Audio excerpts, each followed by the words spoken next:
കാഴ്ചപ്പാടിലേക്ക് എല്ലാ മാന്യ പ്രേക്ഷകർക്കും സ്വാഗതം. പുതിയ സർക്കാർ അധികാരത്തിലെത്തുമ്പോൾ മലയോര ജനത വലിയ പ്രതീക്ഷയിലാണ്. അവർക്ക് മലയോര ഹൈവേ NH-85 എന്ന പാതയുടെ നിർമ്മാണവുമായി ബന്ധപ്പെട്ട് ഒട്ടേറെ പ്രതീക്ഷകൾ ബാക്കി നിൽക്കുന്നുണ്ട്. അതുമാത്രമല്ല, വന്യജീവി ശല്യം, ഒപ്പം തന്നെ നിർമ്മാണ നിരോധനം, പട്ടയ പ്രശ്നങ്ങൾ, ഇങ്ങനെ ഒട്ടേറെ ഭൂപ്രശ്നങ്ങളുണ്ട്. എന്തായിത്തീരും അതിൻ്റെ നടപടികൾ? ഇന്നത്തെ ചർച്ച അതുമായി ബന്ധപ്പെട്ട്. ഇന്നിപ്പോൾ ഈ വിഷയവുമായി ബന്ധപ്പെട്ട് ചർച്ചയ്ക്കെത്തിയിരിക്കുന്നത് ശ്രീ റസാഖ് ചൂരവേലി. ഒട്ടേറെ തവണ ഇടുക്കിയിലെ പരിസ്ഥിതി പ്രശ്നവും വന്യജീവി ആക്രമണവും എന്ന് വേണ്ട നിർമ്മാണ നിരോധനം, NH-85മായി ബന്ധപ്പെട്ട പ്രതിസന്ധികൾ എല്ലാം അദ്ദേഹവുമായി ചർച്ച ചെയ്തിട്ടുണ്ട് മീഡിയ നെറ്റ്. ഇപ്പോൾ പുതിയ സർക്കാരാണ്. കഴിഞ്ഞ 10 വർഷത്തിൽ നിന്ന് ഭിന്നമായി പുതിയ നയങ്ങൾ, പുതിയ സമീപനങ്ങൾ. എന്തായിരിക്കും UDF സർക്കാരിൻ്റെ NH-85മായി ബന്ധപ്പെട്ട്, ഇടുക്കിയിലെ നിർമ്മാണ നിരോധനവുമായി ബന്ധപ്പെട്ട് തുടങ്ങിയ കാര്യങ്ങളാണ് അദ്ദേഹവുമായി ഇന്ന് കാഴ്ചപ്പാട് ചർച്ചയ്ക്കെത്തിയിരിക്കുന്നത്. സ്വാഗതം സാർ. സാർ, പുതിയ സർക്കാരാണല്ലോ. വലിയ പ്രതീക്ഷയാണ് അതിജീവന പോരാട്ട വേദിക്കുള്ളത്. അങ്ങ് സംസ്ഥാന ചെയർമാൻ കൂടിയാണ് അതിജീവന പോരാട്ട വേദിയുടെ. അടുത്ത നാളിലായി പത്രപ്രസ്താവനകൾ, പത്രത്തിലെ ലേഖനങ്ങൾ, അങ്ങയുടെ നിലപാടുകളൊക്കെ വലിയ പ്രതീക്ഷ ഈ സർക്കാരിൽ ഉണ്ട് എന്ന് വെളിപ്പെടുത്തുന്നതാണ്. എന്താണ് അതിന് അത്തരം ഒരു പ്രതീക്ഷയ്ക്ക് ആധാരമായിട്ടുള്ളത്? പ്രധാനമായിട്ടും നമ്മൾ കഴിഞ്ഞ 3 വർഷക്കാലമായി ഈ LDFിലുള്ള പ്രതീക്ഷ നമുക്ക് നഷ്ടപ്പെടുകയും നമ്മൾ ഈ UDFിൻ്റെ പ്രധാനപ്പെട്ട എല്ലാ നേതാക്കളുമായി ഈ വിഷയത്തിൻ്റെ സാമൂഹികപരമായ നിയമപരമായ പ്രത്യാഘാതങ്ങളെക്കുറിച്ച് വളരെ സാമ്പത്തികപരമായി ഒരു രാജ്യത്ത് സാമ്പത്തിക അഭിവൃദ്ധിയെ ബാധിക്കുന്ന കാര്യങ്ങൾ സഹിതം ഞങ്ങൾക്ക് പഠിപ്പിക്കാൻ പറ്റി. അങ്ങനെ പലവട്ടം ഞങ്ങൾ തന്നെ ഞങ്ങളുടെ ഗ്രൂപ്പ് ഉണ്ടാക്കിയിട്ടുള്ള പഠന ഗവേഷണ പുസ്തകങ്ങൾ വായിക്കാൻ കൊടുക്കുക, അത് സംബന്ധിച്ച് വിശദീകരിക്കുക. വലിയൊരു പഠനം UDFിൻ്റെ ഉന്നത നേതാക്കൾ, പ്രത്യേകിച്ച് മുഖ്യമന്ത്രി VD സതീശൻ ഞങ്ങളുമായിട്ട് നടത്തിയിരിക്കുന്ന കൂടിക്കാഴ്ച 9 വട്ടമാണ്. അത് പ്രാഥമിക ചർച്ചയല്ല, വിശാലമായ അർത്ഥത്തിലുള്ള ചോദ്യങ്ങളും തർക്കങ്ങളും ഉണ്ടായി. അതിൻ്റെ പരിശോധനകളും സുപ്രീം കോടതി പോലുള്ള അഭിഭാഷകരുടെ അഭിപ്രായങ്ങളെല്ലാം ശേഖരിച്ചിട്ടാണ് ഈ VD സതീശൻ, ബഹുമാനായ മുഖ്യമന്ത്രി, നമുക്ക് അസന്നിഗ്ധമായി പ്രഖ്യാപിച്ചത് ഞാൻ വന്നാൽ ഇത് പരിഹരിക്കുമെന്ന്. വെറും വാക്കല്ല, പഠനവിധേയമായി ഒരു സമൂഹത്തിൻ്റെ വലിയ നീറുന്ന പ്രശ്നമാണെന്നും അത് ചെയ്യലൊരു വലിയ കുറ്റകൃത്യമാണെന്നും രാഷ്ട്രീയ കുറ്റകൃത്യമാണെന്നുള്ള ബോധ്യത്തിൽ നിന്നുകൊണ്ട് പറഞ്ഞതായതുകൊണ്ടാണ് ഞങ്ങൾ ഉറപ്പായിട്ടും ഈ ഗവൺമെന്റ് വന്നാൽ പരിഹരിക്കുമെന്നുള്ള ആത്മവിശ്വാസം പ്രകടിപ്പിക്കും. ഇവിടെ നടന്ന കോൺക്ലേവിൽ വെച്ച് അദ്ദേഹം അത് അസന്ദിഗ്ധമായി പ്രഖ്യാപിക്കുകയും ചെയ്തു, അല്ലേ? അതെ, തീർച്ചയായും. അദ്ദേഹം അധികാരത്തിൽ വന്നാൽ ഈ പ്രശ്നത്തിന് പരിഹാരം ഉണ്ടാവുമെന്ന് പറഞ്ഞു, അല്ലേ? എന്താണ് ഈ പ്രതിപക്ഷ നേതാവിനോടും പ്രതിപക്ഷത്തിലെ നേതാക്കന്മാരോടും നിങ്ങൾ കൂടുതൽ പ്രതിപത്തി പുലർത്തിയത്? എന്തുകൊണ്ടായിരിക്കും അത് ഭരണപക്ഷത്തെ ബോധ്യപ്പെടുത്താൻ മടി കാണിച്ചത്? ഞങ്ങൾ അടിസ്ഥാനപരമായി ഇത്തരം സങ്കീർണ പ്രശ്നങ്ങൾ പരിഹരിക്കാനുള്ള ശേഷി LDFിൽ തന്നെയാണ് ഞങ്ങൾ കണ്ടത്. 2016 വരുമ്പോൾ തന്നെ അതുവരെയുള്ള നോർമൽ പ്രശ്നങ്ങൾ പരിഹരിക്കാനുള്ള ഒരു ധാരണ കർഷക സംഘടനകളായിട്ട് അവർക്കുണ്ടായിരുന്നു. പ്രത്യേകിച്ച് MM മണിയൊക്കെ ആയിട്ടൊരു ധാരണ ചർച്ച ചെയ്തിട്ടുണ്ടായിരുന്നു. അപ്പോൾ ഇത് വരുന്നതോടുകൂടി ഇവിടുത്തെ മുഴുവൻ പ്രശ്നങ്ങളും സാധാരണ പ്രശ്നങ്ങൾ, പട്ടയം, അങ്ങനെയുള്ള വിഷയങ്ങളാണ് അന്നുള്ളൂ. അങ്ങനെ പ്രതീക്ഷിച്ചിരുന്നിടത്ത് ഈ ഗവൺമെന്റ് വന്നപ്പോൾ പിന്നീടുണ്ടായതെല്ലാം ഒട്ടനവധി നിയമസങ്കീർണ പ്രശ്നങ്ങൾ, കോടതി വിധികൾ, ഇതിൻ്റെ എല്ലാം പിന്നിൽ ഇടതുപക്ഷ ഗവൺമെന്റിന്റെ കൃത്യമായ ഒരു അജണ്ട പ്രവർത്തിക്കുന്നു എന്ന് ഞങ്ങൾ മനസ്സിലാക്കി. എങ്കിൽ പോലും വീണ്ടും പ്രതീക്ഷ വെച്ച് ഈ ജനകീയ പോരാട്ടങ്ങളിലൂടെ തിരുത്തിക്കാമെന്ന പ്രതീക്ഷ വെച്ചെങ്കിലും അവസാനം ബോധപൂർവം ഈ ജനതയെ നാളെ എന്ന് പറഞ്ഞ് വഞ്ചിക്കുകയാണെന്നുള്ള ഉത്തമബോധ്യം ഞങ്ങൾക്ക് വന്നാറുണ്ട്. ഈ ചട്ടഭേദഗതി വരുമ്പോൾ അതുമായി ബന്ധപ്പെട്ട് വരുന്ന അമെൻമെന്റ്സിൽ വലിയ പ്രതീക്ഷയായിരുന്നു ആദ്യം നിങ്ങൾക്ക്. അതെ. അതിനുശേഷം ഈ അമെൻമെന്റ്സിന് ശേഷം നിങ്ങൾ ആ പ്രതീക്ഷ കൈവിടുകയും അത് ജനങ്ങൾക്ക് ഉതകുന്നതല്ല, ഉപകാരപ്രദമല്ല എന്ന് നിങ്ങൾ നന്നായി പ്രചരിപ്പിക്കുകയും ചെയ്തിട്ടുണ്ട്. അതിനകത്ത് വാസ്തവം ഉണ്ടായിരുന്നോ? അതാണല്ലോ ഇപ്പോൾ ഇത്ര 6 മാസമായി ചട്ടം വന്നിട്ട് ആരും ഇതുവരെ ക്രമവൽക്കരണത്തിൽ പോയിട്ടില്ല. അത്ര സങ്കീർണമാണിത്. ഏതൊരു കക്ഷിക്കും ചെയ്യാൻ പറ്റാത്ത ഒന്ന്. നിയമപ്രകാരം ഈ നാട്ടിൽ നടത്തുന്ന ഒരു സ്ഥാപന ഉടമയ്ക്ക് ക്രമവൽക്കരണം പറ്റുള്ളൂ. ആ സ്ഥാപന ഉടമ പോലും ഹാജരാക്കേണ്ടുന്ന രേഖകൾ ഒട്ടനവധിയാണ്. അതൊരിക്കലും ഒരു കക്ഷിക്ക് സംഘടിപ്പിക്കാൻ പറ്റില്ല. 2 വർഷത്തെ ത്യാഗം വേണ്ടി വരും. ആകെ 1 വർഷം സമയം കൊടുത്തിട്ടുള്ളൂ. അപ്പോൾ ഒന്ന്, ഇത് നടക്കരുത് എന്ന ബോധ്യത്തിൽ തന്നെയാണ് നിയമം ഉണ്ടാക്കിയേക്കുന്നത്. കാരണം നിയമനിർമ്മാണം ആവശ്യമില്ലാത്ത ഒന്നിന് നിയമനിർമ്മാണം കൊണ്ടുവന്നപ്പോൾ തന്നെ ഞങ്ങൾക്ക് മനസ്സിലായി, ഞങ്ങൾക്കറിയാലോ ഇവർക്കൊരു ദുരൂഹ അജണ്ടയുണ്ട്. ഇടതുപക്ഷ മുന്നണിക്ക് മലയോര ജനതയ്ക്കെതിരായിട്ടുള്ള വ്യക്തമായ ദുരൂഹ അജണ്ടയുണ്ടെന്നും അത് നടപ്പാക്കാനുള്ള കുറുക്കുവഴികൾ തേടുകയാണെന്നും അതുകൊണ്ട് തന്നെ ഈ നിയമനിർമ്മാണത്തിൽ അപകടമുണ്ടെന്ന് ഞങ്ങൾ ആദ്യം മനസ്സിലാക്കിയിരുന്നു. ഈ തെരഞ്ഞെടുപ്പ്, നിയമസഭാ തെരഞ്ഞെടുപ്പ് നടക്കുന്നതിന്റെ ഏതാണ്ട് ഒരു 10-15 ദിവസങ്ങൾക്ക് മുമ്പ് ഗവൺമെന്റ് ഒരു പ്രസ്താവന, അതൊരു ഓർഡറായി എന്ന് എനിക്ക് ഉറപ്പില്ല, എന്നാലും നിർമ്മാണ നിരോധനം പിൻവലിച്ചു എന്ന് പരക്കെ ഒരു വാർത്ത പ്രചരിക്കുകയും ഈ ലഘുലേഖകൾ, വീടുകളിൽ എത്തിക്കുന്ന ലഘുലേഖകൾ വർണ്ണാഭമായ കടലാസിൽ അത് അച്ചടിച്ച് വീട്ടുകാരെ ബോധ്യപ്പെടുത്താൻ ശ്രമിക്കുകയും ചെയ്തിട്ടുണ്ട്. അത് വാസ്തവമായിരുന്നു. ചട്ടം ഇറക്കിയിട്ടുണ്ട്. നിർമ്മാണ നിരോധനം മാറ്റുന്നതിന് വേണ്ട ഒരു ചട്ടം അവരിറക്കിയിട്ടുണ്ട്. നമ്മളിപ്പോ ആ ചട്ടവും പ്രായോഗിക തലത്തിൽ ഒരു തടസ്സം നീക്കിക്കൊണ്ടുള്ള ചട്ടമല്ലാതെ അതിന് ഉപാധികളുണ്ട്. ഈ ഉപാധികൾ എങ്ങനെ നടപ്പാക്കും, ആര് നടപ്പാക്കും, അതിന്റെ ഉത്തരവാദിത്തപ്പെട്ട ഓഫീസർ ആരാണ്, തുടങ്ങിയ ഒട്ടേറെ കാര്യങ്ങൾക്ക് ഉത്തരം വരേണ്ടതുണ്ട്. അതേസമയം നീക്കം ചെയ്തുകൊണ്ടാണെങ്കിൽ ഈ പ്രശ്നമില്ല, നമുക്ക് നേരെ പഞ്ചായത്തിലേക്ക് പോയാൽ അല്ലെങ്കിൽ വില്ലേജിലേക്ക് പോയാൽ മതി. അപ്പൊ ഇവരവിടെയും നമ്മളെ ദുരൂഹമായി ഓഫീസുകളിൽ ഉപയോഗപ്പെടുത്തുന്നതിന് ഇവരുടെ സാമ്പത്തികമായി, ഞാൻ പറഞ്ഞ റവന്യൂവുമായി ബന്ധപ്പെട്ട നിയമങ്ങളിൽ ഏറ്റവും വലിയ കോടികളുടെ കൊള്ളയടിച്ചത് ഈ ജില്ലയിലെ ഏറ്റവും കൂടുതൽ ഉദ്യോഗസ്ഥർ 10-50 ലക്ഷം രൂപ കൊടുത്തിട്ടാണ് ഇങ്ങോട്ട് സ്ഥാനം മേടിച്ചു വന്നത്, ഒരു വില്ലേജ് ഓഫീസർ ആവാൻ അല്ലെങ്കിൽ ഒരു തഹസിൽദാരാവാൻ. അങ്ങനെയുള്ള അതുപോലെ രാഷ്ട്രീയ മേഖല കൊള്ളയടിച്ചത് വലിയ തുകയാണ്. ഞങ്ങൾക്ക് സങ്കടം വന്നിട്ടുണ്ട്. കാരണം ആൾക്കാരെ അത്രയ്ക്ക് പീഡിപ്പിക്കപ്പെട്ടൊരു സ്ഥലമായത്. അപ്പോൾ അത്തരം കാര്യങ്ങളെ ഉദാരമായി മാറ്റുന്ന നിയമങ്ങളല്ല ഒന്നും ഉണ്ടാക്കിയത്. ആളുകൾക്ക് കൂടുതൽ ഭാരം അടിച്ചേൽപ്പിക്കുന്ന ആ വഴികളെല്ലാം സഞ്ചരിച്ച് രാഷ്ട്രീയ സ്വാധീനത്തോടെ നടപ്പാക്കാൻ കഴിയുന്ന തരത്തിലുള്ള ചില കാര്യങ്ങൾ ചെയ്തിട്ടുണ്ട്. പക്ഷെ അത് നമുക്ക് സ്വീകാര്യമല്ല. ഇത്തരം കാര്യങ്ങൾ ജനങ്ങൾ എത്രയോ പ്രതിസന്ധികളിലൂടെയാണ് ഇടുക്കിയിലെ ജനങ്ങൾ കടന്നുപോയത്. പട്ടയ പ്രശ്നങ്ങൾ, നിർമ്മാണ നിരോധനം, വന്യജീവി ശല്യം, NH-85യുമായി ബന്ധപ്പെട്ടുള്ള പ്രതിസന്ധികൾ, ഇങ്ങനെ നോക്കിയാൽ ജനങ്ങൾ അനുഭവിക്കുന്നതിന് കണക്കില്ല. കല്ല് പൊട്ടിക്കാൻ വിഷമം, മണലെത്താൻ വിഷമം, വീട് പണിയാൻ വിഷമം എന്ന് വേണ്ട എല്ലാം അതിന്റെ പ്രതിഫലനമായിരുന്നോ ഇടുക്കിയിൽ 5 സീറ്റും UDFന് കിട്ടിയത്? തീർച്ചയായിട്ടും ഞങ്ങൾ അങ്ങനെ കരുതുന്നത്. കാരണം പല സ്ഥലങ്ങളിലും വ്യത്യസ്ത കാരണങ്ങൾ ചൂണ്ടിക്കാണിക്കാനുണ്ടാവാം. പക്ഷെ മലയോര മേഖലയിൽ ഏതാണ്ട് 73 സീറ്റുകളെ സ്വാധീനിച്ചതിൽ ഇവരുണ്ടാക്കിയിട്ടുള്ള സങ്കീർണമായ വനം, റവന്യൂ, നിയമ പ്രതിസന്ധികൾ, അതിനോട് ഇവരെടുത്ത അവരുടെ നിലപാടുകൾ, വഞ്ചനാപരമായ നിലപാടുകൾ, അത് ജനം തിരിച്ചറിഞ്ഞു എന്നുള്ളതാണ് സത്യം. കൃത്യമായിട്ടും ഇടുക്കിയിൽ അത് ഞങ്ങളെപ്പോലുള്ള സംഘടനകൾക്ക് കൃത്യമായി ഇടുക്കിയിലെ ജനതയെ അത് ബോധ്യപ്പെടുത്താൻ കട്ടപ്പന അടക്കം കുമളി അടക്കം വിപുലമായ വർക്ക് ഞങ്ങൾ ഈ കഴിഞ്ഞ 4 വർഷം കൊണ്ട്. അതിജീവന പോരാട്ട വേദി ഒന്നും ഒരു വിഷയമല്ലെന്നും അതൊന്നും സത്യത്തില് ഞങ്ങൾ മൈൻഡ് ചെയ്യുന്നില്ല എന്നൊക്കെ പറഞ്ഞ നേതാക്കന്മാരുണ്ടായിരുന്നല്ലോ. ഉറപ്പായിട്ടും. പക്ഷെ അത് എനിക്ക് തോന്നുന്നത് ഞങ്ങൾ ഇറക്കിയ ഞങ്ങളുടെ ആർട്ടിക്കിൾ അല്ലെങ്കിൽ ഞങ്ങളുടെ സംഭാഷണങ്ങൾ ഏറ്റവും കൂടുതൽ സ്വാധീനിച്ചത് ഇടതുപക്ഷ പ്രവർത്തകരല്ല.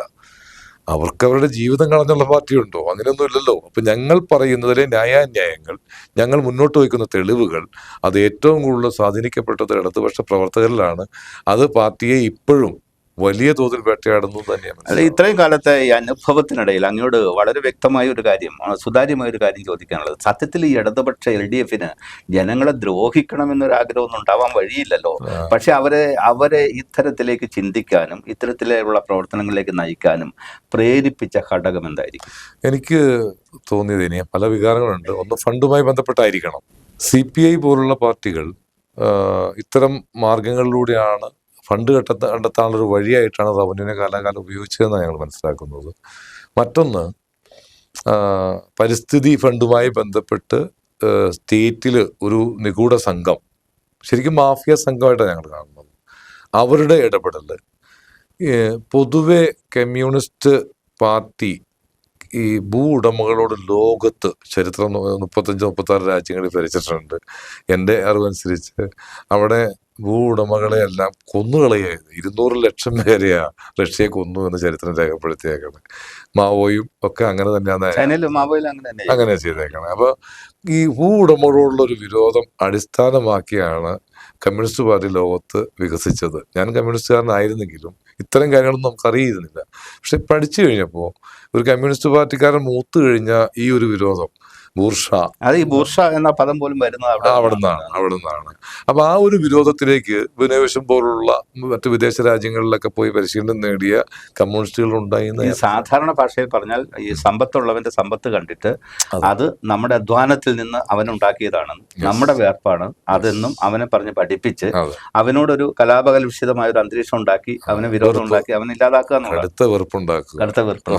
ആ വെറുപ്പിൽ നിന്നാണ് ഈ പ്രത്യയശാസ്ത്രം നിലനിൽക്കുന്നത് പലപ്പോഴും. അതാണ് നമ്മൾ ഈ ഇടിച്ചു നിരത്തലൊക്കെ ഭയങ്കരമായി സ്വാഗതം ചെയ്യുന്നത്. അതിന്റെ വസ്തുതകളിലേക്കൊന്നും നമ്മൾ പോകുന്നത് നിയമപരമായോ സാമൂഹികമായോ ചരിത്രമോ ഒന്നും നോക്കുന്നില്ല. ഉള്ളവന്റെയാണ് ഇടിച്ചു.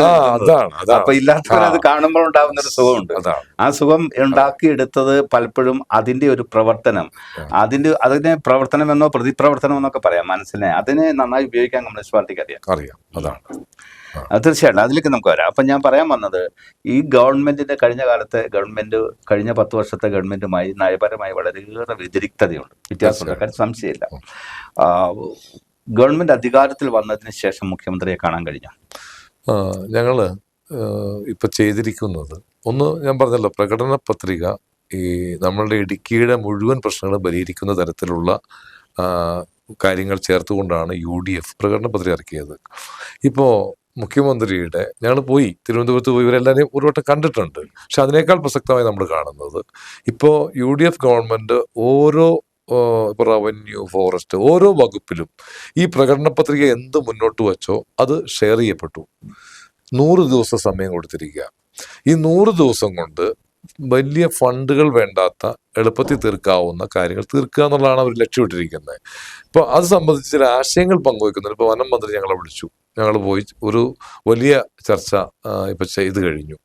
വനം വകുപ്പ് ഈ 100 ദിവസം കൊണ്ട് എന്ത് നടപ്പാക്കാം, ഈ വന്യജീവിയാണ് പ്രധാനമായിട്ടും അജണ്ടയാക്കി എടുത്തേക്കണേ, അതിനൊരു ഫോർമുല പുള്ളി കണ്ടെത്തിയിട്ടുണ്ട്. അടുത്ത ദിവസം തന്നെ പ്രഖ്യാപിക്കും, നടപ്പാക്കുകയും ചെയ്യും. അത് നല്ല ആർജവമുള്ള ഒരു മന്ത്രിയായിട്ടാണ് ഞങ്ങൾക്ക്. സതീശൻ മുഖ്യമന്ത്രി തീർച്ചയായിട്ടും ഇത്തരം കാര്യങ്ങളോട് വളരെ അനുഭാവമുള്ള ഒരു മുഖ്യമന്ത്രിയാണ്. അദ്ദേഹത്തിന് ഒട്ടേറെ കാര്യങ്ങൾ ചെയ്യണമെന്ന് ആഗ്രഹമുണ്ട്, ആർജവമുള്ള ഒരു മുഖ്യമന്ത്രിയാണ്. അതുപോലെ തന്നെ തോന്നിയോ ഷിബു ബേബി ജോൺ സത്യത്തിൽ വനം വകുപ്പ് മന്ത്രി ശരിക്കും ആക്ട് ചെയ്യേണ്ട ഒരു മന്ത്രിയാണ്?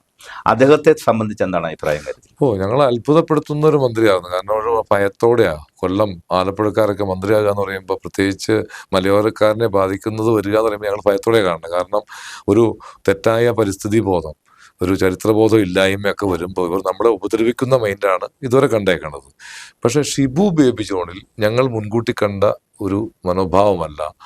അദ്ദേഹത്തിന് ഒട്ടേറെ ഈ കാര്യത്തിൽ കാഴ്ചപ്പാടുണ്ട്. അദ്ദേഹം സ്റ്റഡീഡ് ആണ് ഈ പ്രശ്നത്തെ. ഉറപ്പായിട്ടും അയാൾക്ക് നല്ലപോലെ ബോധ്യമുണ്ട്. ഞങ്ങളെ അത്ഭുതപ്പെടുത്തിയ ഒരു മന്ത്രിയാണ് അദ്ദേഹം. മനുഷ്യപക്ഷത്ത് നിന്നുകൊണ്ട് ഈ വിഷയത്തെ പരിഹരിക്കാൻ ഞങ്ങൾ ആഗ്രഹിക്കുന്നുവെന്നും, വനത്തിന്റെ മേധാവി എന്ന് പറയുന്ന അടിസ്ഥാനപരമായി ജനം തിരഞ്ഞെടുത്ത മേധാവി ഞാനാണെന്നും, 5 വർഷം ഞാനായിരിക്കും വനം വകുപ്പ് ഭരിക്കുക എന്നുള്ള മുന്നറിയിപ്പ് കൂടി ഞങ്ങളുടെ മുന്നിൽ വെച്ച് ഉദ്യോഗസ്ഥർക്ക് കൊടുത്തു എന്നുള്ളതും ഞങ്ങളുടെ വലിയ പ്രതീക്ഷയിലേക്ക്. അത്തരത്തിൽ വലിയ ഒരു സന്തോഷം നിങ്ങൾക്കുണ്ടെങ്കിൽ പോലും ഞാൻ സംശയിക്കുന്നത് ഇടുക്കിയിലെ പ്രശ്നങ്ങളെ സംബന്ധിച്ച് ആഴത്തിലുള്ള അറിവ് അദ്ദേഹത്തിനുണ്ടോ? ഞങ്ങൾ ഈ UDF നേതാക്കളെ എല്ലാം പഠിപ്പിച്ചതിൽ ഇദ്ദേഹവും ഉൾപ്പെടുന്നുണ്ട്. ഞങ്ങൾ കൊടുത്ത രേഖകൾ ഇവരെല്ലാം പരിശോധിച്ചിട്ടുണ്ട്. UDF പലവട്ടം കൂടി ഇത് എന്തൊക്കെ നടത്താമെന്ന് പരിശോധിച്ചത് കൂട്ടായിട്ടാണ് ഈ പ്രകടന പത്രികയിലേക്ക് ചേർക്കാനും നടപ്പാക്കാൻ തീരുമാനിച്ചത്. അതുകൊണ്ട് തന്നെ നമുക്ക് ഒരു VD സതീശന്റെ മാത്രം ഗ്യാരണ്ടി അല്ല, എല്ലാ പാർട്ടിയുടെയും ഈ കക്ഷി അടക്കമുള്ള കൂട്ടായ ഒരു തീരുമാനത്തിന്റെ അടിസ്ഥാനത്തിലാണ് നമുക്ക് ഈ പ്രകടന പത്രികയിൽ ഇവർ കൊണ്ടുവന്നത്. LDF സർക്കാർ അധികാരത്തിലിരിക്കുമ്പോൾ നമ്മൾ ഈ വിഷയവുമായി ബന്ധപ്പെട്ട് ഇടത് വിഭാഗക്കാരും വലത് വിഭാഗക്കാരും അങ്ങേപോലുള്ള ഈ പ്രത്യേകിച്ച് സംഘടനാ ആളുകളും ഒക്കെയായി ചർച്ച നടത്തിയിട്ടുണ്ട്. അതിൽ ഇടതു പാർട്ടികൾ പലപ്പോഴും അവരുടെ ചർച്ചയ്ക്ക് അവർ പറഞ്ഞിരുന്നത് വലിയ പ്രതീക്ഷയായിരുന്നു. ഈ NHന്റെ പ്രശ്നം പരിഹരിക്കും, ഇവിടുത്തെ പട്ടയ പ്രശ്നങ്ങൾ പരിഹരിക്കും, ഇവിടുത്തെ നിർമ്മാണ നിരോധനം പരിഹരിക്കും എന്ന് ആത്മവിശ്വാസത്തോടെ പറഞ്ഞിട്ടുണ്ട് പലരും. ഈ ഗവൺമെൻറ് അധികാരത്തിലുള്ള ഞങ്ങൾ ജനപക്ഷത്താണ് എന്ന് പറഞ്ഞിട്ടുണ്ട്. അതിൻ്റെ ഒരു തുടർച്ചയായി UDFും വന്നു പെടുമോ? ഒരിക്കലും ഇല്ല. ഇപ്പോൾ നിലവിൽ ആദ്യ മന്ത്രിസഭയിൽ തീരുമാനിക്കപ്പെട്ടത് ഭൂമി പ്രശ്നം പരിഹരിക്കുന്നതിനുള്ള ഫോർമുല പ്രഖ്യാപിച്ചു. ആദ്യം നമുക്കൊരു വാക്കുണ്ടായിരുന്നു, ആദ്യ മന്ത്രിസഭ ഞങ്ങൾ തീരുമാനിക്കുമെന്ന്. അങ്ങനെ തന്നെ തീരുമാനിച്ചു. സകല ഭൂമി പ്രശ്നങ്ങളും ഉപാധിരഹിത പട്ടയമാക്കി മാറ്റിക്കൊണ്ട് പരിഹരിക്കാൻ മുന്നോട്ട് പോകാൻ ആദ്യ മന്ത്രിസഭ തീരുമാനിക്കുന്നു. കേരളത്തിന്റെ ഗവർണറുടെ നയപ്രഖ്യാപനത്തിൽ മലയോരം ആദ്യമായിട്ട് കയറി വന്നിരിക്കുന്നു. ഒരിക്കലും ഉണ്ടാവാറില്ല. ആ നയം വലിയ പ്രതീക്ഷയാണ്. പിന്നല്ലേ, ഉറപ്പായിട്ടും അങ്ങനെ സംഭവിച്ചിട്ടുണ്ടോ? ഇടുക്കി പോലുള്ള വി ഡി സതീശൻ മുഖ്യമന്ത്രിയാകുക എന്ന് മാത്രമല്ല, ഇനിയിപ്പോ അദ്ദേഹം ചീഫ് സെക്രട്ടറി ആയാലും NH-ന്റെ പണി നടക്കില്ല എന്ന് ഇവിടെ ജില്ലാ സെക്രട്ടറി വെല്ലുവിളിച്ചിട്ടുണ്ട്. ഇപ്പൊ തന്നെ ഈ റോഡിന്റെ കേസിൽ നമുക്ക് നമ്മുടെ F രാജ, അതുപോലെ തന്നെ റോയ് കെ പൗലോസ്, നമ്മുടെ വേണു ഉടുമ്പൻചോല MLA സേനാപതി വേണു, ആദ്യ നിവേദനം NH-85 ഇവർക്ക് പറ്റും. അങ്ങനെ ഇവർക്ക് പാർട്ടി ബ്രാഞ്ച് തീരുമാനിക്കണ ഇവർ 3 പേരും നിവേദനം കൊടുത്തു കഴിഞ്ഞു. വി ഡി സതീശന്റെ മന്ത്രിസഭയിൽ ഉത്തരവിട്ട് പരിഹരിക്കാനാണ്. വി ഡി സതീശന് നേരിട്ട് അറിയാവുന്ന വിഷയം കൂടിയാണ്. അല്ല, പുള്ളി മന്ത്രിസഭയെ തീരുമാനിച്ചേക്കണത് ഈ റോഡിന്റെ മുഴുവൻ തടസ്സങ്ങളും ഏറ്റവും അടിയന്തരമായി നീക്കി ഉത്തരവിടാനാണ് പറഞ്ഞേക്കണം. എന്താണ് ആദ്യ നടപടി? അതിൻ്റെ അകത്ത് 2 കാര്യങ്ങളാണ്. ചീഫ് സെക്രട്ടറി ഒരു പ്രതിസന്ധി പെട്ടു. കാരണം ഇതുവരെ പറഞ്ഞിരുന്ന ന്യായം ഇനി മുന്നോട്ട് കൊണ്ടുപോകാൻ പറ്റില്ല. ഇടതുപക്ഷത്തിന്റെ അടുത്ത് ഇവിടെ പറഞ്ഞ കഥകൾ അവിടെയൊക്കെ അറിയാം, സ്റ്റേറ്റിലൊക്കെ അറിയാവുന്ന കഥയാണെന്ന്. പക്ഷെ നമ്മുടെ പാവം നേതാക്കൾക്ക് അറിയില്ലല്ലോ. അപ്പൊ അതിനെ ഒന്ന് മറികടക്കാൻ പുള്ളി എന്ത് ചെയ്തു? ജീവൻ ബാബു എന്ന് പറയുന്ന ലാൻഡ് റവന്യൂ കമ്മീഷണർ ഒന്നും വിട്ടു ഒരു പരിശോധന. അത് പോയി, അത് തിരിച്ചു പോയിട്ടുണ്ട്. വനം വകുപ്പ് മന്ത്രി ഈ വന ഉദ്യോഗസ്ഥരോട് ചോദിച്ചു, ആ ഇത്രയും പ്രധാനമുള്ള റോഡ് തടയാൻ നിങ്ങൾ ഉപയോഗിച്ചിരിക്കുന്ന എന്ത് ഇതാണെന്ന് വെച്ചപ്പോൾ ഡിസ്റിസർവ് ചെയ്തിട്ടില്ല, ഡീറിസർവ് ചെയ്തിട്ടില്ല എന്നുള്ളതാണ്. അത് ആരാണ് ചെയ്യേണ്ടത്? ജനമാണോ ചെയ്യേണ്ടത്? നിങ്ങളാണോ? അത് ഞങ്ങളാണ്. അപ്പൊ കുറ്റം നിങ്ങളുടേതാണ്. ഒരു തടസ്സവും ആ വഴിക്കുണ്ടാകാൻ പാടില്ല. ആ വഴി ഉത്തരവിടാൻ പോകുന്നു. ഒരു ആളും ചരിക്കാൻ പാടില്ല. നാളെ വെറുതെ അളക്കാൻ തുടങ്ങുന്ന സാറേ, അളന്ന് തിരിക്കാൻ തീരുമാനിച്ചു. അത് അളക്കുന്ന റവന്യൂ ഫോറസ്റ്റുകാർ അതിൽ ഇടപെടില്ല എന്ന് ഉറപ്പുണ്ടോ? 100% ഗ്യാരണ്ടി ആയ അവരുടെ പണിയുണ്ടാവില്ല. ഇത് പിണറായി ഗവൺമെന്റ് അല്ല, ഇത് നമ്മളെ പറഞ്ഞ ആളുകളെ പറ്റിക്കാൻ പാകത്തിന്. ഞാൻ ഉറപ്പ് പറയുന്നു, നാളെ അളക്കുമ്പോൾ അവരുണ്ടാവും. ഫോറസ്റ്റുകാരെ വിളിച്ചിട്ടുണ്ട്. ഫോറസ്റ്റുകാർ അനാവശ്യമായി ഇടപെട്ട ചരിത്രം നമുക്ക് നിൽക്കുന്നു സാറേ. അത് ഇവരല്ല, നമ്മൾ സത്യത്തിൽ തെറ്റിദ്ധരിക്കുക. പാവം പിടിച്ച റേഞ്ച് ഓഫീസറെ വേണ്ടി നമ്മൾ തെറ്റിദ്ധരിക്കുക. തിരുവനന്തപുരത്തുനിന്ന് രഹസ്യമായി ഇവർക്ക് കൊടുക്കുന്ന ഡയറക്ഷൻ മാത്രമേ അവർ പാലിക്കുന്നുള്ളൂ. അല്ല, റോഡ് വേണ്ടെന്ന് അവർക്ക് അഭിപ്രായമില്ല. നമ്മൾ പേഴ്സണലായിട്ട് അവർ കാണാറുണ്ട്. എനിക്ക് വ്യക്തമായിട്ട് അറിയാം ഇത് ഇടത് ഗവൺമെന്റ് കാട്ടുന്ന ഒരുതരം ഈ പണ്ട് സ്റ്റാലിൻ ഒരു കേന്ദ്ര കമ്മിറ്റിക്കാരെ ഇത് സമ്മേളനം വെച്ചേ, ഈ 3-ാം വർഷം കോൺഗ്രസ് പാർട്ടി കോൺഗ്രസ് എല്ലാം തുറന്നു പറഞ്ഞോളാൻ പറഞ്ഞു. എനിക്ക് സമ്മതമാണ്, എനിക്ക് തിരുത്താനാന്ന് പറഞ്ഞു. നിരപരാധികളായ 3600 അങ്ങാണ്ട് കമ്മിറ്റിക്കാര് എല്ലാം തുറന്നു പറഞ്ഞു. പറഞ്ഞവരിൽ ഭൂരിപക്ഷം പോയി. ഇതാണ് സത്യം. ഇതിനകത്തൊരു വലിയ വഞ്ചനയുണ്ട്. അപ്പൊ കൃത്യമായിട്ടും ഫോറസ്റ്റ് ഉദ്യോഗസ്ഥരല്ല ഇതിന്റെ കംപ്ലൈന്റ്, ഭരിക്കുന്ന ഗവൺമെന്റിന്റെ നയം തന്നെയാണ് പ്രശ്നം. അതാണ് നമ്മൾ ഈ കണ്ട എല്ലാ പ്രശ്നങ്ങളുടെ അടിസ്ഥാനം. അപ്പൊ അങ്ങനെയാണെങ്കിൽ നാളെ കല്ലിട്ട് അതിന്റെ സർവേ ആരംഭിക്കുമെന്ന് അങ്ങ് പറയുന്നത്. സർവേ അല്ല, കല്ലിടൽ തന്നെ ആരംഭിക്കും. ഓൾറെഡി 50 അടി ഇടത്തോട്ടും 50 അടി വലത്തോട്ടും. അതെ, ഓൾറെഡി കല്ല് ഉണ്ടാവും. കാട് പിടിച്ചെടുക്കാണല്ലോ. കല്ലും പാറമാർക്കും ഉണ്ട്. അതുണ്ടെന്ന് ഉറപ്പാക്കി NHAക്ക് ബോധ്യപ്പെടുത്തി കൊടുക്കണം. കാരണം അവർക്ക് ഇനി ഫോറസ്റ്റുകാരുടെ ഏറ്റുമുട്ടാൻ പറ്റില്ല. അപ്പൊ അത് അവർക്ക് ബോധ്യപ്പെടുത്തണം. ഇത് റവന്യൂ ആണെന്നും ഇത് അളന്ന് തിരിച്ച് നിങ്ങളെ ഏൽപ്പിക്കുവാണെന്നും. ഈ തുമ്മാരൂടിയെ പോലുള്ള ആളുകളുണ്ട്, അല്ലാതെ പരിസ്ഥിതിവാദികൾ വേറെയുണ്ട്. ജയേന്ദ്രൻ ആണെങ്കിൽ എപ്പോഴും ഫോറസ്റ്റുകാരുടെ കൂട്ടത്തിലുണ്ട്. ഇനിയും കോടതിയിൽ ചെന്ന് എന്തെങ്കിലുമൊക്കെ സ്റ്റേ ആയിട്ട് വരുമോ? അല്ല, ഭീഷണിയൊക്കെ ഉണ്ട്. കാരണം നമ്മള് ആദ്യ മന്ത്രിസഭ പ്രഖ്യാപിച്ച ഈ പ്രശ്നങ്ങൾ സുതാര്യമായി പരിഹരിക്കുമെന്നുള്ള പ്രസ്താവന വന്നതോടുകൂടി പിറ്റേന്നത്തെ ജനയുഗം, CPIയുടെ ജനയുഗത്തിന്റെ ഫ്രണ്ട് പേജ് വാർത്ത ഭൂമാഫിയയ്ക്ക് വഴങ്ങുന്നു എന്ന് പറഞ്ഞുള്ള വാർത്ത വന്നു. ഞങ്ങൾ നേരിടുമെന്നും പറഞ്ഞിട്ടുണ്ട്. ഇതിന് ഞങ്ങൾ പ്രതിഷേധം രജിസ്റ്റർ CPI നേതാക്കളെ വിളിച്ച് വിവരം പറഞ്ഞപ്പോൾ പിറ്റേന്ന് ദേശാഭിമാനിയിൽ ആ വാർത്ത വന്നിരിക്കണം. എന്ന് വെച്ചാൽ ഇത് തടയുന്നതിന് ഇടതുപക്ഷത്ത് നീക്കങ്ങൾ ആരംഭിച്ചു കഴിഞ്ഞു. കൊച്ചിയിൽ 2 വട്ടം പരിസ്ഥിതി വിഭാഗത്തിന്റെ യോഗം കൂടിയിട്ടുണ്ട്. ഈ ഗവൺമെന്റ് ലൈനിലല്ല. അതുകൊണ്ട് ഇതിനു വേണ്ടി അപ്പൊ ഇടപെടൽ, ശക്തമായ ഇടപെടൽ പ്രതീക്ഷിക്കുന്നുണ്ട്. ഉറപ്പായിട്ടും. ഈ കല്ലിട്ട് ഈ 50 അടി വീതമുള്ള വീതിക്ക് റോഡ് പണിയാൻ തുടങ്ങുമ്പോൾ മരങ്ങൾ ഒരു പ്രശ്നമായി വീണ്ടും വരും. മരം വെട്ടേണ്ടി വരും. അപ്പൊ ഫോറസ്റ്റ് ഡിപ്പാർട്ട്മെന്റ് ഇടപെടാൻ സാധ്യതയുണ്ട്. ഇല്ല, അതിനകത്ത് മരങ്ങളെല്ലാം വെട്ടേണ്ടതില്ല. കാരണം ഇപ്പൊ നടക്കുന്നത് 12 മീറ്റർ വർക്കാണ്. അത് മതി. നമ്മൾ കല്ലിടുന്ന 100 അടിക്കാം, 30 മീറ്റർ എന്നാണ്. അത് ഈ 12 മീറ്റർ വർക്ക് തുടർന്ന് പോരുന്നതിന് വ്യാപകമായി മരം മുറിക്കേണ്ട ആവശ്യം വരുന്നില്ല. മരം മുറിക്കേണ്ട ആവശ്യമില്ല, കുറച്ച് മുറിക്കപ്പെട്ടിട്ടുണ്ട്. അപ്പൊ അതുകൊണ്ട് ആ ഒരു പ്രശ്നം കാര്യമായിട്ട് വരുന്നില്ല. എന്നാൽ എതിർ ശബ്ദം ഉണ്ടാകുമോ, അത് ഇടതുപക്ഷം അടക്കം ഉണ്ടാവും എന്നുള്ളത് ഇവിടുത്തെ പ്രവർത്തകരല്ല. ഇവിടുത്തെ പ്രവർത്തകർ നിഷ്കളങ്കര. അവർക്ക് ഇത് ആവശ്യമാണ്. സ്റ്റേറ്റ് ലെവലിൽ ഈ നിഗൂഢ സംഘം ഇത് തടയുന്നതിന് വേണ്ടി ശ്രമിക്കും. പക്ഷെ VD സതീശനെ പോലുള്ള ഒരു മുഖ്യമന്ത്രി, എല്ലാം അറിയാം, നിയമം അറിയാം, ഇതിന്റെ ആവശ്യകത അറിയാം, സാമൂഹ്യ പ്രശ്നം അറിയാം, എല്ലാം അറിയാവുന്ന മുഖ്യമന്ത്രി അത് വഴങ്ങില്ല, ഭയപ്പെടുത്തിയൊന്നും. അങ്ങനെയൊക്കെ ഒരു കാര്യം അറിയാലോ, ഇത് സത്യത്തിൽ ഈ പ്രശ്നങ്ങൾ ഇടുക്കിയുടെ വനവൽക്കരണം എന്ന് പറയുന്ന ഒരു അജണ്ട സത്യത്തിൽ തുടങ്ങി വെച്ചത് UPA ഗവൺമെന്റ് കാലത്താണ്. അതെ അല്ലേ? ഒന്നും പറയാൻ പറ്റില്ല. നമുക്ക് 2000, അതായത് അതെ, UP അല്ല, ഇന്ദിരാഗാന്ധിയുടെ കാലം തൊട്ടുണ്ട്. അത് കഴിഞ്ഞ് അതിന് ഈ കാർബൺ ഫണ്ടുമായിട്ടുള്ള ഒരു ബന്ധവും ഇതിനെ പശ്ചിമഘട്ടത്തെ ലോക പൈതൃക സ്വത്തായി പ്രഖ്യാപിക്കപ്പെട്ടതും അതിനെ തുടർന്നുള്ള നമ്മുടെ പശ്ചിമഘട്ട നിരകളുടെ പ്രശ്നങ്ങൾ, ഇവിടുത്തെ നിർമ്മാണ നിരോധനങ്ങൾ, ഈ തരം പ്രശ്നങ്ങളെല്ലാം സജീവമായ ഒരു കാലമാണത്. അത് ഇപ്പോഴും തുടരുകയാണ്. BJP ഗവൺമെൻറ് വന്നിട്ട് അതിന് മാറ്റമൊന്നും വരുന്നില്ല. KC വേണുഗോപാൽ എന്ന് പറയുന്ന കേന്ദ്രത്തിൽ, പ്രത്യേകിച്ച് കേരളത്തിൽ മുഖ്യമന്ത്രി ആവാൻ ശ്രമിച്ചതിൻ്റെ ഒക്കെ പിന്നിൽ ഇത് മാത്രമല്ല വേറെ ഒക്കെ ഉണ്ടാവാം. പക്ഷെ ഞാൻ അങ്ങോട്ട് ചോദിക്കും, ഇത് എൻ്റെ ഒരു അനുമാനം മാത്രമാണ്, അല്ലാതെ കൃത്യമായ ഒരു വ്യക്തമായി ഇത് നടപ്പാക്കുന്നു എന്നല്ല. അത് അങ്ങയുടെ അഭിപ്രായം അറിയാൻ വേണ്ടി ചോദിക്കുന്നതാണ്.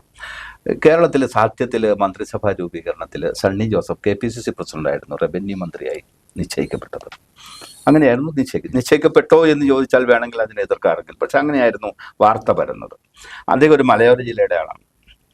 തന്നെയല്ല, അദ്ദേഹത്തിനെ സംബന്ധിച്ചിടത്തോളം റവന്യൂവിനെ സംബന്ധിച്ച് കുറച്ചും കൂടി പ്രതീക്ഷ ജനങ്ങൾക്കുണ്ടായിരുന്നു. ഇപ്പോഴത്തെ മന്ത്രി മോശമാണെന്നൊന്നും എനിക്ക് അഭിപ്രായമില്ല, ഒരിക്കലുമില്ല. അങ്ങനെ അല്ല. അദ്ദേഹം വണ്ടൂരിനെ പ്രതിനിധീകരിക്കുന്ന പലവട്ടം 5-6 തവണ മന്ത്രിയായിട്ടുണ്ട്, ഒപ്പം തന്നെ MLA ആയിട്ടുണ്ട്. അദ്ദേഹത്തിൻ്റെ കയ്യിലാണ് റവന്യൂ. പക്ഷേ ഇവർക്കിടയിലുള്ള ചില താല്പര്യങ്ങളുണ്ട്. അദ്ദേഹത്തിന് കൂടുതൽ താല്പര്യം KCയോടാണെന്നും, KC ജയറാം രമേശിൻ്റെ അടുത്ത സുഹൃത്താണെന്നും, ഇങ്ങനെയൊക്കെയുള്ള ചില കാര്യങ്ങളുണ്ടല്ലോ. അതുമായി ബന്ധപ്പെട്ട് ഇടുക്കിയുടെ വനവൽക്കരണത്തെ അതേപടി തുടരട്ടെ എന്നും ഇപ്പോൾ NHന്റെ പണി ഉൾപ്പെടെ അട്ടിമറിക്കപ്പെടാൻ സാധ്യതയുണ്ട് എന്നും ഒരു വേണ്ടാത്ത വിചാരം എൻ്റെ മനസ്സിൽ വന്നിട്ടുണ്ട്. അതിലുള്ള സാധ്യതയുണ്ടോ? ഞങ്ങൾ സാധ്യത കാണുന്നില്ല. പ്രധാനമായിട്ട് മലയോര ജനത സൗജന്യമായി വോട്ട് കൊടുക്കുന്ന ഒരു നിഷ്കളങ്ക ജനതയായിരുന്നു. അത് അത്തരം ആളുകളെല്ലാം അട്ടിമറിക്കപ്പെട്ടത് ഈ ജയറാം രമേശിനെ പോലുള്ള ചില പിന്തിരിപ്പൻ നേതാക്കളും അതിനെ സപ്പോർട്ട് ചെയ്ത കേരളത്തിലെ തന്നെ നമുക്ക് ചൂണ്ടിക്കാണിക്കുന്നില്ല, പക്ഷെ സീനിയർ നേതാക്കളും അക്കാര്യത്തിൽ ഉൾക്കളി കളിച്ചിട്ടുണ്ട്. ഇതിലൂടെ നഷ്ടപ്പെടുത്തിയത് വലിയൊരു വിഭാഗം ജനതയെ കാലാകാലം ഈ പാർട്ടിക്ക് വേണ്ടി വോട്ട് ചെയ്ത്, പ്രത്യേകിച്ച് ആവശ്യങ്ങൾ പറയാതെ ഉപാധിരഹിതമായി കൊടുത്തുകൊണ്ടിരുന്ന പിന്തുണ ആ ജനത പിൻവലിച്ചു. അതേ തുടർന്ന് കോൺഗ്രസ് പാർട്ടിയുടെ അടിത്തറ തന്നെ കേരളത്തിൽ തകർന്നുപോയി. ഇത് ഇപ്പോൾ വന്നിരിക്കുന്ന ചാൻസ്, ഇത് തിരിച്ചു പിടിക്കാവുന്ന, കോൺഗ്രസ് പാർട്ടിക്ക് നഷ്ടപ്പെട്ട അടിത്തറയെ തിരിച്ചു പിടിക്കാവുന്ന വലിയൊരു സുവർണാവസരമാണെന്ന് കോൺഗ്രസ് പാർട്ടി മനസ്സിലാക്കിയിട്ടുണ്ട്. ആ മനസ്സിലാക്കലിലൂടെ, ഇപ്പം പറഞ്ഞ വാഗ്ദാനത്തിലൂടെ നഷ്ടപ്പെട്ട, ഇതിനു മുമ്പ് നിങ്ങൾ പറഞ്ഞ 2013 ജയറാം രമേശ് അടക്കം ചെയ്ത ഉപദ്രവങ്ങളുടെ എല്ലാ കേടും തീർക്കുന്ന തരത്തിലുള്ളൊരു നയം ഈ 5 വർഷം ഇവരിൽ നിന്നുണ്ടാകും. അത് തന്നെയായിരിക്കും ഞങ്ങൾക്ക് തന്ന ഗ്യാരണ്ടി എല്ലാം എന്ന് ഞങ്ങൾ കരുതുന്നുണ്ട്. അല്ലാതെ ഞങ്ങളെ കുറച്ചുപേരെ സൂചിപ്പിക്കുക എന്നുള്ളതല്ല. അവരുടെ അടിത്തറ പുതുക്കിപ്പണിയുന്നതിന്, മലയോര ജനതയെ തിരിച്ചു പിടിക്കുന്നതിന് കിട്ടിയ ഏറ്റവും നല്ല അവസരമാണ്. അങ്ങനെയാണ് അവർ ചിന്തിക്കുന്നതെങ്കിൽ ഒരു 1/4 നൂറ്റാണ്ട് കാലത്തേക്ക് മലയോരം ഇടതുപക്ഷം ചിന്തിക്കേണ്ടതില്ല എന്നും കൂടി ഞങ്ങൾ കാണും. തീർച്ചയായിട്ടും ഇത്തരം അങ്ങ് സൂചിപ്പിച്ച ഈ തരത്തിൽ അപഗ്രഥനാത്മകമായ ഒരു പഠനം UDFിൽ നടന്നിട്ടുണ്ട് എന്നാണ് അങ്ങ് വിചാരിക്കുന്നത്? ഉണ്ട്. സാധാരണ അങ്ങനെ ഒരു പഠനം നടത്തുന്ന ഒരു പാർട്ടിയൊന്നും അല്ല പലപ്പോഴും. പക്ഷേ അവരവരുടെ നിലനിൽപ്പുമായി ബന്ധപ്പെട്ട്, പ്രത്യേകിച്ച് സതീശനെ പോലെ ഒരാൾ വലിയ വിഷനുള്ള ആളാണ്. ഇക്കാര്യത്തിൽ ജനങ്ങളുടെ പൾസ് അറിയാവുന്ന ഒരു നേതാവാണ്. പല നേതാക്കന്മാർക്ക് ഈ പൾസ് ഇല്ല. എങ്ങനെ ഇതിനെ സംബന്ധിച്ച് ജനങ്ങളുടെ സ്പന്ദനം അറിയാനുള്ള ഒരു ശേഷിയില്ല എന്നുള്ളതാണ് പലപ്പോഴും. ഉമ്മൻചാണ്ടിക്കൊന്നും ഇല്ലെന്നല്ല ഞാൻ പറഞ്ഞത്, ഉണ്ടായിരുന്നു, പക്ഷെ പലർക്കും ഇല്ലായിരുന്നു. അതുകൊണ്ട് അക്കാര്യത്തിൽ നമുക്ക് വലിയ പ്രതീക്ഷയാണുള്ളത്. ഈ ഫണ്ടിൻ്റെ കാര്യം അങ്ങ് പറഞ്ഞല്ലോ, ഈ ഫണ്ട് സത്യത്തിൽ നമ്മൾ അറിയുന്ന പോലെ ഇത് കേന്ദ്ര ഗവൺമെൻറ്റിന് മാത്രം വരുന്ന കാർബൺ ഫണ്ട് അല്ലെങ്കിൽ ഈ പരിസ്ഥിതി ഫണ്ട് അത് മാത്രമല്ല, ഇത് സംസ്ഥാനങ്ങൾക്കും വിതവയ്ക്കപ്പെടുന്നുണ്ടെന്ന് തോന്നുന്നു അല്ലേ? ഈ പരിസ്ഥിതി ഫണ്ട് മാത്രം നമുക്ക് നേരിട്ട് വാങ്ങാം. അത് ഒരു പ്രൊജക്റ്റ് വെച്ചിട്ട് പല പ്രൊജക്റ്റുകളിലൂടെയും കൊണ്ടുവരാം. അതിന് പറ്റിയ ഏജന്റാണ് ഈ തുമ്മാരുകുടി. കാരണം തുമ്മാരുകുടി അന്താരാഷ്ട്ര ഇതാണല്ലോ, യുനെസ്കോയുടെ ദുരന്ത നിവാരണത്തിന്റെ മേധാവിയാണ്. അദ്ദേഹത്തിന് പല ബന്ധങ്ങളുമുണ്ട്. അപ്പോൾ അങ്ങനെ കൊണ്ടുവരുന്നുള്ള സാധ്യത. ഇപ്പോൾ കുടിവെള്ള പദ്ധതികളെല്ലാം കാർബൺ ഫണ്ട് കൂടി ചേർത്ത് നമുക്ക് ഇത് ചെയ്യാൻ പറ്റുള്ളൂ. യുനെസ്കോ അല്ല ഇവരുടെ ADB വായ്പ കിട്ടണമെങ്കിൽ പരിസ്ഥിതിയും കൂടി ചേർത്തേ ചെയ്യാൻ പറ്റുള്ളൂ. അപ്പോൾ പഞ്ചായത്തുകൾ വഴി നടപ്പാക്കുന്ന കല്ല്, കയ്യാല, തോട് ക്ലീനിങ്ങും മുതലൊക്കെ പോകുന്ന എല്ലാം കാർബൺ ഫണ്ടാണ്. എല്ലാം കാർബൺ ഫണ്ട്. അതാ ഞാൻ പറഞ്ഞത്, ഫണ്ടുമായി ബന്ധപ്പെട്ട് ഒട്ടേറെ. അതുകൊണ്ട് പലർക്കും പല റെസ്ട്രിക്ഷൻ ഉണ്ട്, ചെയ്യുന്നതിന് പരിമിതിയുണ്ട്. അതുപോട്ടെ, ഇപ്പം നമ്മളെ പരക്കെ പറഞ്ഞ് പഠിപ്പിക്കുന്ന ഒരു കാര്യം, വനം വകുപ്പ് എന്ന് പറഞ്ഞാൽ കൺകറന്റ് ലിസ്റ്റിൽപ്പെട്ടതാണ്. കൺകറന്റ് ലിസ്റ്റിൽപ്പെട്ടതാവട്ടെ, വിദ്യാഭ്യാസമൊക്കെ അതിൽപ്പെട്ടതാണല്ലോ, അങ്ങനെ ആവട്ടെ. പക്ഷെ വനം വകുപ്പ് അങ്ങനെയല്ല, നേരെ മറിച്ച് ഇതിൽ കൂടുതൽ അധികാരങ്ങൾ കേന്ദ്ര ഗവൺമെന്റിനാണ്. കേന്ദ്ര ഗവൺമെന്റ് ചില അജണ്ടകളുണ്ട് വനവുമായി ബന്ധപ്പെട്ട്, അത് നടപ്പാക്കേണ്ട ബാധ്യതയാണ് ഫോറസ്റ്റുകാർക്കുള്ളത്. കേരള ഫോറസ്റ്റ് ഡിപ്പാർട്ട്മെന്റിന് അത്തരം കാര്യങ്ങളുമായി വലിയ അധികാരമില്ല. ശരിയാണോ ഈ കാര്യം? ഒരു ജനാധിപത്യ രാജ്യത്ത് അവിടുത്തെ ഒരു ഭരണക്രമത്തിന് മേലെ നിൽക്കാൻ പാകത്തിന് ഏതെങ്കിലും ഒന്ന്, ഇവരൊന്നല്ല, ഇനി ഇന്ത്യ അതിർത്തി കാക്കുന്ന സൈനികർക്ക് പോലും അതിൻ്റെ മേലെ നിൽക്കാൻ കഴിയില്ല. അങ്ങനെ ഒരു നിയമം രാജ്യത്തില്ല. അപ്പോൾ ഇതെന്താ പറയുക, ഇതൊരു അടവ് നയമാണ്. ഇപ്പം ഈ പാവപ്പെട്ട മനുഷ്യരെ പറ്റിക്കാൻ കോടതി, ഈ ഫോറസ്റ്റ്, ഇതൊന്നും നമ്മുടെ കയ്യിൽ നിൽക്കണ കേസല്ല എന്ന് പറഞ്ഞ് പിടിപ്പിക്കുകയാണ്. അപ്പൊ ഈ സാധാരണ ജനങ്ങൾ ഇപ്പൊ എല്ലാവരും വിചാരിച്ചേക്കണ അധികാരം ഇവർക്കാണെന്നല്ല. അതല്ല എന്ന് കോടതിക്കും അധികാരമില്ലെന്നേ. നിയമനിർമ്മാണ സഭ ഇരിക്കുന്നവരാ, ഒരു MLA, ഇവരെ നിയമനിർമ്മാണ സഭ അവരുടെ ഇരിക്കണം, അവനും നിർണ്ണയിക്കും. ഒരു ഉദ്യോഗസ്ഥൻ, ഒറ്റയ്ക്കൊരു ഉദ്യോഗസ്ഥന് എന്ത് ചെയ്യാൻ പറ്റും സാറേ? ഇതൊരു ജനങ്ങളുടെ സപ്പോർട്ടോട് ഭരിക്കുന്ന ഒരു ഗവൺമെന്റിന്റെ പവറും ഈ ഒറ്റപ്പെട്ട ഉദ്യോഗസ്ഥരുടെ പവറും എവിടെ കിടക്കുന്നു?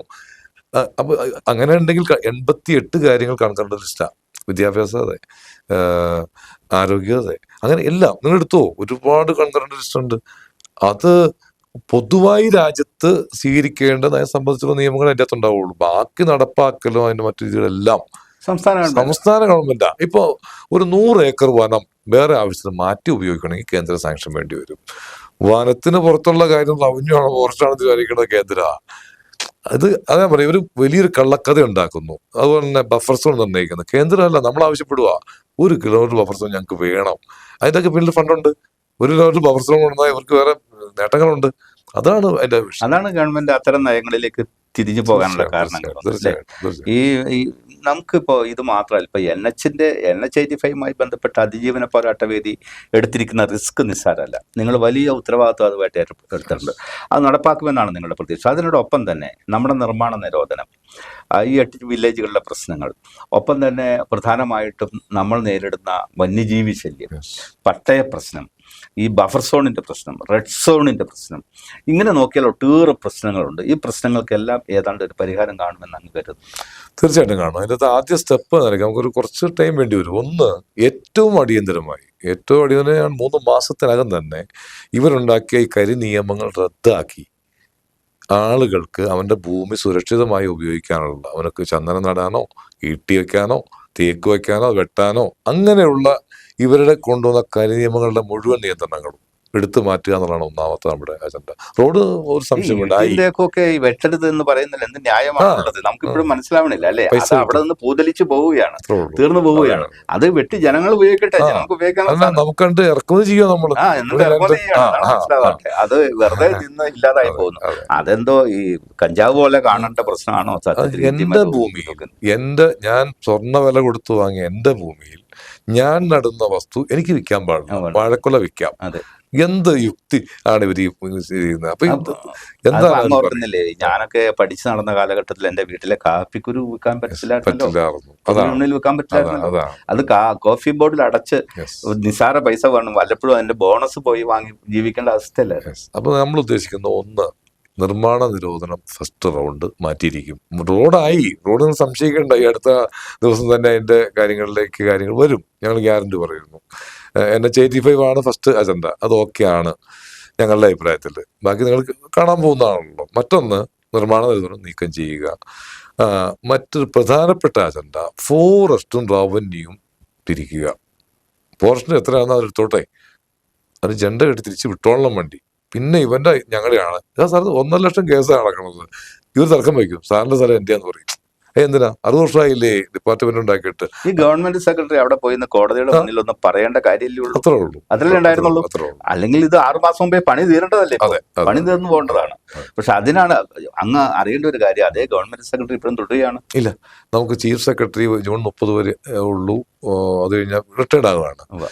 ഇനി അതേ സെക്രട്ടറിയെ വെച്ച് കഴിവുള്ള ഭരണാധികാരിക്ക് ചെയ്യാം സാറേ. ഞാനാണ് ഭരണാധികാരിയെങ്കിൽ എന്നെ നോക്കിയ സെക്രട്ടറി പ്രവർത്തിക്കണത്, അതാണ് എന്റെ ദൃഷ്ടി, എന്റെ നയം. അത് ഏതൊരു കേസിലും, നമ്മൾ ബാങ്കിന്റെ പ്രസിഡന്റ് ആയാലും, അല്ലാതെ ചീഫ് സെക്രട്ടറി സെക്രട്ടറിയുടെ നയം അല്ലല്ലോ. ഒന്നുമില്ല. അപ്പൊ അതിനകത്ത് അവര് തന്നെയാലും കുഴപ്പമൊന്നുമില്ല. കഴിവുള്ള ഭരണാധികാരിക്ക് ആരായാലും കുഴപ്പമില്ല, അവർക്ക് ഉപയോഗിക്കാൻ അറിഞ്ഞാൽ മതി. ഇത് ഓപ്പറേറ്റ് ചെയ്യാനുള്ള ഒരു കഴിവുണ്ടായാൽ അത് മതി, ആ സെക്രട്ടറിയാലും മതി. പുനഃസംഘടന ഉണ്ടാവും, എല്ലാ ഇതിനെ പുനഃസംഘടിപ്പിക്കുക. സ്വാഭാവികമായിട്ടും ഒരു സർക്കാർ വന്ന സ്വാഭാവികമായിട്ട് ചെയ്യുന്ന കാര്യം. ഈ നിർമ്മാണ നിരോധനത്തിന്റെ കാര്യത്തിൽ, പട്ടയ പ്രശ്നത്തിൽ, അതുപോലെ NH-85 കാര്യത്തിലൊക്കെ ഗവൺമെന്റ് നയപരമായ തീരുമാനം എടുക്കാം. അതുപോലെ വന്യജീവി ശല്യത്തിൽ സത്യത്തിൽ നയപരമായ ഒരു തീരുമാനത്തിലേക്ക് പോകേണ്ട ആവശ്യം പോലും ഇല്ല. അത് ഫോറസ്റ്റുകാർ കുറച്ചുകൂടി വിജിലന്റ് ആയാൽ പോരെ. അതിൽ മാത്രം നിൽക്കില്ല, അതിന്റെ ഘട്ടം കഴിഞ്ഞു പോയി. ഒന്ന്, ഈ പറയുന്ന എണ്ണപ്പെരുപ്പം, പിന്നെ നമുക്ക് ഇപ്പോൾ വേലികളൊക്കെ ഉണ്ടാക്കിയിട്ടുണ്ട്, അതിന് നിശ്ചിത അളവ് വൈദ്യുതി അതിൻ്റെ അകത്ത് നിലനിൽക്കുമെന്ന് ഉറപ്പാക്കണമെങ്കിൽ മെയിൻ്റനൻസ്, അതിൻ്റെ ഫുൾ പ്രൊട്ടക്ഷനിൽ ശ്രദ്ധ വേണം. 9.5 വോൾട്ട് എങ്ങാണ്ട് വേണം. മിക്കപ്പോഴും ഈ ഒരു മാസമൊക്കെ ചെറിയത് കഴിയുമ്പോൾ 8 വരും, 7 വരും. ലാസ്റ്റ് ആന തൊട്ടാൽ ഇത് ഏൽക്കില്ല. അത് കൃത്യമായ മെയിൻ്റനൻസ് വേണം. അതിന് അങ്ങനെയുള്ള പ്രശ്നങ്ങളുണ്ട്. പിന്നെ കുറച്ചുകൂടി ഇപ്പോൾ നമ്മളിപ്പോൾ ഈ കഴിഞ്ഞ ദിവസത്തെ തിരുവനന്തപുരം ചർച്ചയിലുണ്ടായിട്ടുള്ളൊരു ധാരണ, എല്ലാ വന്യമൃഗങ്ങളും അക്രമം ചെയ്യുന്നില്ല. നമുക്കത് നോട്ട് ചെയ്താൽ അറിയാം. ആകെ ഇപ്പോൾ സംസ്ഥാനത്ത് എടുത്താൽ ഒരു 30,000 അല്ലെങ്കിൽ 4,500 ആണ് ഇപ്പോൾ ലാസ്റ്റ് ആനയുടെ. ഒരു 30 കൂടുതൽ ആനകൾ ഇപ്പോൾ പ്രശ്നക്കാരല്ല. ആ പ്രശ്നക്കാരാവുന്നവരെ അടുത്ത സ്പോട്ടിലേക്ക് മാറ്റിയാൽ മതി. ജനവാസത്തെ ബാധിക്കാത്ത റീലൊക്കേറ്റ് ചെയ്താൽ മതി. നമ്മൾ ഇതൊക്കെ പറയുമ്പോഴും ഈ അതിനെക്കുറിച്ച് കൂടുതൽ പഠിച്ചു കഴിഞ്ഞാൽ നമുക്ക് മനസ്സിലാവുന്ന ഒരു കാര്യം, പ്രശ്നക്കാരനായ ഒരു ആനയെ അവിടെ നിന്ന് മാറ്റുമ്പോൾ മറ്റൊരു പ്രശ്നക്കാരനായ രംഗത്ത് വരുന്നുണ്ട്. അത് ഈ ആനയുടെ ഒരു ചെയിൻ പോലെ ഇതിങ്ങനെ സംഭവിക്കും. അപ്പൊ ഇത് തുടർച്ചയായി ചെയ്തുകൊണ്ടിരിക്കേണ്ട ഒരു പ്രക്രിയയായി വരും. അത് വന്നേക്കും. പക്ഷെ നമുക്ക് നിയന്ത്രിക്കാനല്ലേ, എണ്ണം നിയന്ത്രിക്കുക എന്നുള്ളതാണ്. അതിനിപ്പോൾ ഒരു പഠനം ഇപ്പൊ ഞങ്ങളുടെ യോഗത്തിൽ പ്രഖ്യാപിച്ചിട്ടുണ്ട്. വയനാടാണ് ആദ്യം സെലക്ട് ചെയ്യുന്നത്.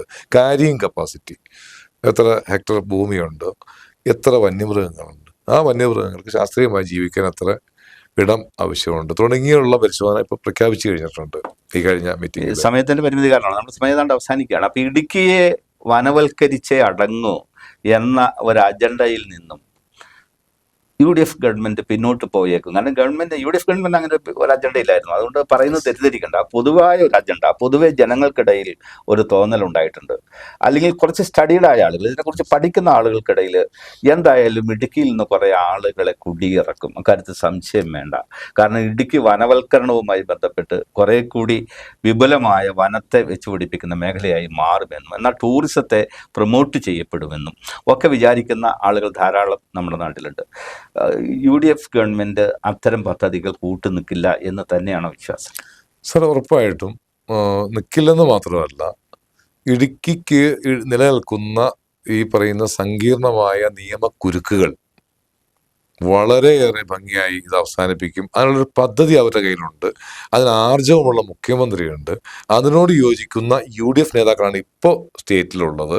ഇടുക്കിക്കാരും ഈ കാര്യത്തിൽ, ഇടുക്കി അടക്കമുള്ള മലയോര വിഭാഗവും ആ കാര്യത്തിൽ ജാഗ്രതയിൽ ഇത് പരിഹരിക്കാനുള്ള ഒരു മാനസികാവസ്ഥയിലാണ് നിൽക്കുന്നത്. അതിനെ മറികടക്കാൻ ഈ എതിർ ശക്തികളായിട്ടുള്ള കക്ഷികൾക്ക് കഴിയില്ലെന്നാണ്. പക്ഷെ എന്തുകൊണ്ടായിരിക്കും ഇപ്പോഴും നമ്മുടെ CV വർഗീസ് ഉൾപ്പെടെയുള്ളവര് ഇത് നടക്കാൻ ബുദ്ധിമുട്ടാണ് എന്ന് പറയുന്നതിന്റെ പിന്നിൽ എന്തെങ്കിലും, അത് കേവലമായ രാഷ്ട്രീയമായ ഒരു വെല്ലുവിളിയല്ല, അതിന്റെ പിന്നിൽ എന്തോ പ്രതിസന്ധികൾ ഇത് പരിഹരിക്കുന്നതിനുണ്ട് എന്നുള്ള സൂചനയില്ല? അങ്ങനെയാണ് ഇവരെ പഠിപ്പിച്ചേക്കുന്നത്. ഇവർക്ക് ഇപ്പോഴും യാഥാർത്ഥ്യത്തിലേക്ക് വരാം. ഒന്ന്, ഞങ്ങളെപ്പോലുള്ളൊരു വാക്കുകൾ കേൾക്കാൻ തയ്യാറല്ല. കേൾക്കരുതെന്നാണല്ലോ പാർട്ടി ക്ലാസ്. അവിടെ നിന്ന് കിട്ടുന്ന ഒരു ഇത് വെച്ചിട്ടാണ് ഇവരിപ്പോൾ സംസാരിക്കുന്നത്. യാഥാർത്ഥ്യം അതല്ലാന്ന് ഞങ്ങളിപ്പോൾ ഈ റോഡ് ശരിയാവുന്നതോടുകൂടി അംഗീകരിച്ചല്ലേ പറ്റുള്ളൂ, അല്ലേ? തീർച്ചയായിട്ടും. അപ്പോൾ ഈ റോഡിലൂടെ ഞങ്ങൾ തുടങ്ങി വെക്കുന്ന മാറ്റം തൊട്ടടുത്ത് തന്നെ, ഞാൻ പറഞ്ഞില്ല 100 ദിവസം ഒരുപാടൊന്നും ഇല്ലല്ലോ, 100 ദിവസത്തിനകം ഞങ്ങൾ എന്തൊക്കെയാണ് മുന്നോട്ട് വെച്ച കാര്യങ്ങളിൽ മാറ്റം വരുത്താൻ പോകുന്നത് കാണുക. NH-85 കാലത്തിൽ നിങ്ങൾ പറഞ്ഞ കാര്യങ്ങൾ നടക്കുമെന്നുണ്ട് എങ്കിൽ പൂർണ്ണമായും നിങ്ങളെ ജനം വിശ്വസിക്കും, പൂർണ്ണമായും വിശ്വസിക്കും. പിന്നാലെ വരുന്ന നിർമ്മാണ നിരോധനം ഉൾപ്പെടെയുള്ള കാര്യങ്ങൾക്ക് പരിഹാരം ഉണ്ടാവുമെന്നും ജനം കരുതും. കാര്യത്തിൽ ഒരു സംശയമില്ല. കാര്യത്തിൽ പൂർണ്ണ വിശ്വാസം തന്നെയാണ്. അത് വിശ്വാസം മാത്രമല്ല, നിങ്ങൾ കണ്ടോ, ഞങ്ങൾ പ്രധാനപ്പെട്ട ഹൈറേഞ്ചിന്റെ നിയമപ്രശ്നങ്ങൾ ഈ വരുന്ന സമയങ്ങളിൽ തന്നെ 3-4 മാസത്തിനകം പരിഹരിക്കുമെന്ന് മാത്രമല്ല, കേരളത്തിന്റെ മുഖ്യമന്ത്രിക്കും നമ്മുടെ റവന്യൂ മന്ത്രിക്കും വനം മന്ത്രിക്കും ഇടുക്കി കാണാത്ത സ്വീകരണം ഞങ്ങളിവിടെ ഒരുക്കും, അത് കൊടുക്കും. അത് ഹൈറേഞ്ച് ജനത അതിലൂടെ ബോധ്യപ്പെടുത്തും എന്നുള്ളതാണ്. പറഞ്ഞാൽ മനസ്സിലാവുന്ന വലിയ രാഷ്ട്രീയമൊന്നും ഇല്ലാത്ത ഒരു വനം മന്ത്രി ഉണ്ട് എന്നുള്ളത് നിങ്ങൾക്ക് ആശ്വാസമാണ്, അല്ലേ? വലിയ ആശ്വാസമാണ് ലഭിച്ചതാണ്. വളരെ നന്ദിയുണ്ട്. ഈ 30 മിനിറ്റിലധികം ഞങ്ങളോട് ഈ പ്രത്യേകിച്ച് ജനങ്ങളെ ആശങ്കപ്പെടുത്തുന്ന ഈ വിഷയത്തെ സംബന്ധിച്ച് ആധികാരികമായി സംസാരിച്ചതിന് നന്ദി. ചർച്ച അവസാനിക്കുമ്പോൾ അതിജീവന പോരാട്ട വേദിയുടെ ചെയർമാൻ പറയുന്നത് ഇടുക്കിയിലെ ജനങ്ങൾക്ക് ആശ്വസിക്കാൻ വകയുണ്ട് എന്ന് തന്നെയാണ്. നമുക്ക് കാത്തിരുന്നേ പറ്റൂ. കഴിഞ്ഞ തവണയും ഇതേ ആശ്വാസ വചനങ്ങൾ നമുക്ക് കിട്ടിയതാണ്. ആരെങ്കിലും ഇതിൻ്റെ പിന്നിൽ അട്ടിമറിക്കാൻ ഉണ്ടാകുമോ എന്നറിയില്ല. പക്ഷേ ഇതുമായി ബന്ധപ്പെട്ട് ഒട്ടേറെ തുടർ നടപടികൾ സർക്കാർ തലത്തിൽ നടക്കുന്നുണ്ട് എന്ന് തന്നെയാണ് അദ്ദേഹം നമ്മളോട് ചർച്ചയിൽ പറയുന്നത്. നന്ദി, നമസ്കാരം.